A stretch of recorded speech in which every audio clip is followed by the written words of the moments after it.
ఇటీవల పార్లమెంట్ ఎన్నికలు ముగిశాయి. ఇక ప్రజల తీర్పు ఈవీఎంలలో నిక్షిప్తమై ఉంది. మే 23న అభ్యర్థుల భవితవ్యం తేలనుంది. ఇప్పుడు ఇదే అంశం ఎమ్మెల్యేలకు టెన్షన్ పుట్టిస్తోంది. పోటీ చేసిన అభ్యర్థులకు ఉండవలసిన టెన్షన్ ఎమ్మెల్యేలకు ఎందుకు అన్న అనుమానం కలగవచ్చు. ఇక్కడే అసలు కథ దాగి ఉంది.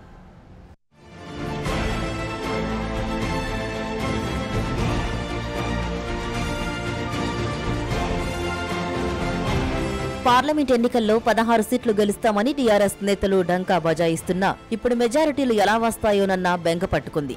ఎన్నికల్లో గెలవడమే కాదు, భారీ మెజారిటీలు సాధించాలని గులాబీ బాస్ ఆదేశాల నేపథ్యంలో ఎమ్మెల్యేలు మదనపడుతున్నారు. తమ నియోజకవర్గాల్లో కాస్తైనా మెజారిటీ రాకపోతే బాస్ ఆగ్రహానికి గురికాక తప్పదనే భయం ఎమ్మెల్యేల్లో నెలకొంది.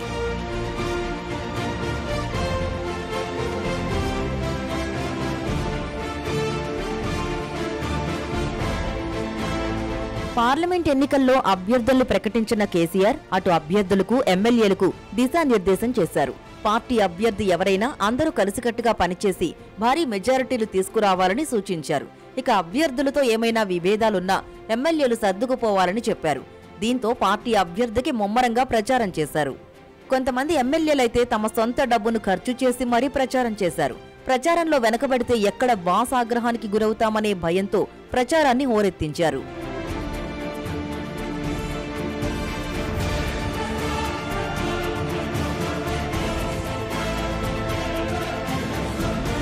ఇక ఎన్నికలు ముగియడంతో ఇక రిజల్ట్స్ పైనే అందరి దృష్టి ఉంది. పార్లమెంట్ ఎన్నికల పోలింగ్ సరళిపై పార్టీ అగ్రనేతలు రివ్యూలు చేస్తున్నారు.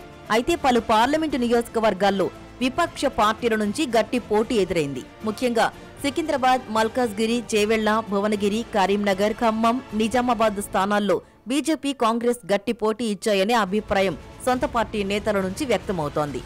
దీంతో ఆయా నియోజకవర్గాల్లో టీఆర్ఎస్ అభ్యర్థులు గెలిచిన మెజారిటీలు మాత్రం తక్కువగా ఉండే అవకాశాలున్నట్లు రాజకీయ వర్గాల్లో చర్చ జరుగుతోంది. దీంతో ఆయా పార్లమెంటు పరిధిలోని ఎమ్మెల్యేలకు ఈ అంశమే టెన్షన్ పుట్టిస్తోంది. కనీసం పక్క నియోజకవర్గంతో పోలిస్తే కాస్త మెజారిటీ ఎక్కువొచ్చినా చాలన్న ఆశతో ఉన్నారట చాలా మంది ఎమ్మెల్యేలు.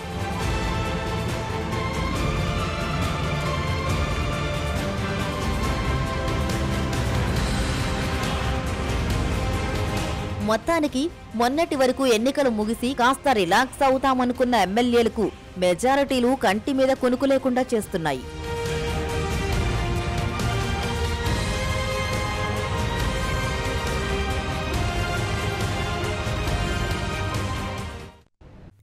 For more updates, please subscribe 99 TV Telugu.